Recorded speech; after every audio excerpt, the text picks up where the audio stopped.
மத்தேயு 18:22. அதற்கு இயேசு, 7 தரம் மட்டுமல்ல, 70 தரம். அதாவது சகோதரன் உன் சகோதரனுக்கு என்று சொல்லப்பட்டிருக்கிறது. சகோதரன் என்று பொழுது அது நமக்கு சபையில் உள்ள சகோதரன் மட்டுமல்லாது, ஆண்டவராகிய இயேசு கிறிஸ்துவின் இடத்தில் ஐக்கியப்பட்டுள்ள எல்லாருமே ஒருவருக்கொரு சகோதரர் என்பதுதான் என்னுடைய கருத்து. அதில் என்ன சொல்லப்பட்டிருக்கு என்றால், 70 தரம். அது நான் 70 நீங்கள் பெருக்குவீர்களானால் அது 490 வரும். ஆனால் அங்கே அவர் 7 தரம் மன்னிப்பாயாக என்றது ஒரு நாளைக்கு 7 தரமா, 490 தடவையா, அல்லது 10 நாளைக்கா, அல்லது ஒரு மாதத்திற்கா, அல்லது ஒரு வருடத்திற்கா என்று சொல்லப்படவில்லை. அது ஒரு நாளைக்காக கூட இருக்கலாம் என்று நான் நினைக்கிறேன். ஒரு நாளைக்கு ஒருவருக்கு நாம் 490 முறை மன்னிக்க வேண்டும். அவர் நம்மளை அடித்தாலோ, நம்மளை பற்றி குற்றம் செய்தாலோ, குற்றம் செய்தால் குற்றம் எல்லாம் குற்றம் தானே. நம்மளை அடிப்பது, நம்மளை பற்றி அவதூறு பேசுவது, நம்ம மேல் கோபப்படுவது, நம்மளை துன்புறுத்துவது, வசையான சொற்கள் நம்மளை சொல்லுவது, நம்மளை கெடுத்து பேசுவது, நாம் செய்யாத ஒன்றை, ஒரு தவறை செய்தான் என்று கூட சொல்லலாம். அவர்களுக்கு இந்த இயேசு கிறிஸ்து 490 முறை மன்னிப்பாராம். அவர் அதனால தான் அவர் சொல்கிறார், யார் ஒன்று சொல்லுகிறானோ அவனும் அதை செயல்படுத்த வேண்டும். அவனும் அதுக்கு உரியவன அந்த வார்த்தைக்கு, அவன் சொல்கின்ற வார்த்தைக்கு தகுந்தால் போல் நடந்து கொள்ள வேண்டும். அவன் அதை செய்ய வேண்டும். தன் சொன்னது போல் நடந்து கொள்ள வேண்டும். நடக்காவிட்டால் பாருங்கள், அது ஒரு மாய்மாலம்.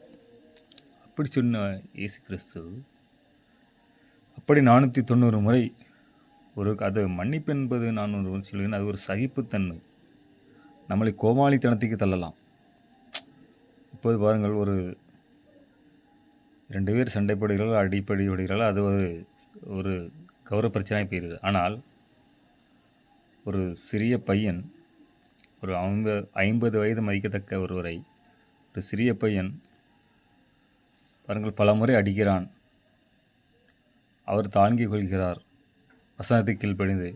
பாருங்கள், அது ஒரு அவமானம், கொலைத்தனமும் போல் தோன்றலாம். ஆனாலும் அதுதான் உண்மை. அவமானம், கோமாளித்தனம், அது கோமாளித்தனம் அல்ல, அது ஒரு சகிப்புத்தன்மை. அது ஒருவனுக்கு இருக்க வேண்டும் என்று தான் இங்கே இயேசு கிறிஸ்து போதிக்கிறார். அது எப்படி அது கட்டாயம் அதை நாம் கட்டாயமாக, அதாவது நீங்கள் விசுவாசிப்பீர்களானால், இயேசு கிறிஸ்துவை விசுவாசித்தால் இது கட்டாயமாக நீங்கள் அதை கடைபிடித்தே ஆக வேண்டும். மன்னிக்க வேண்டும். 490 முறை ஒரு நாளைக்கு ஒருவன் தவறு உங்கள் மேல் குற்றம் சுமத்துவானால் நீங்கள் அவனை மன்னிக்க வேண்டும்.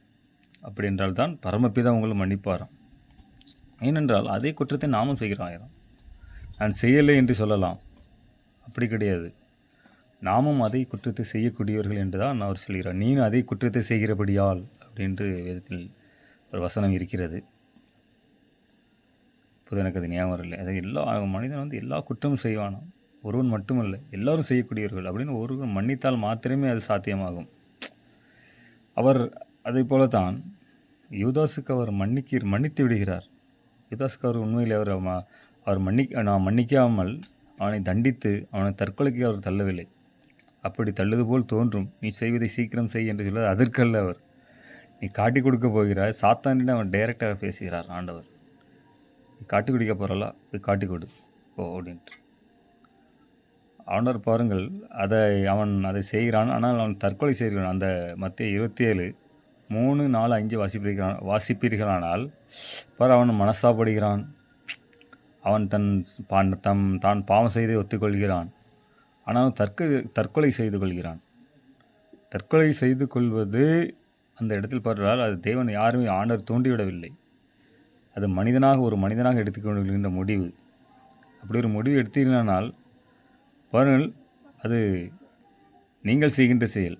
அதற்கு நீங்கள் தான் பதில் சொல்ல வேண்டும். ஆனால் தேவன் ஆண்டவர் பாருங்கள், ஏற்கனவே அவனை மன்னித்து விட்டார். யூதாசை மன்னித்து விட்டார். எல்லாவற்றையும் அவர் மன்னித்து விட்டார். அவர் தன்னை ஆணையிட்டவர்களுக்கு இவர்கள் மேல் இருக்கிற இரக்கமாயிரும், இவர்கள் தாங்கள் செய்கிற என்னதென்று அறியந்திருக்கு என்று சொல்லி மன்னித்து விடுகிறார். ஆனால் மன்னிக்கப்பட்ட பின்பும் நாம் நம்முடைய செயல்கள், நாம் தற்கொலை செய்து கொள்வதோ, மற்ற கோபமான மற்றவர்களை அதே போல் நாம் எப்படி உணர்கிறோமோ, நம்ம யாரும் தவறாக சொல்லிவிட தாக்கிவிடக்கூடாது நினைக்கிறோமோ, அதுபோல் மற்றவர்களுக்கும் அந்த காரியத்தை செய்யக்கூடாது.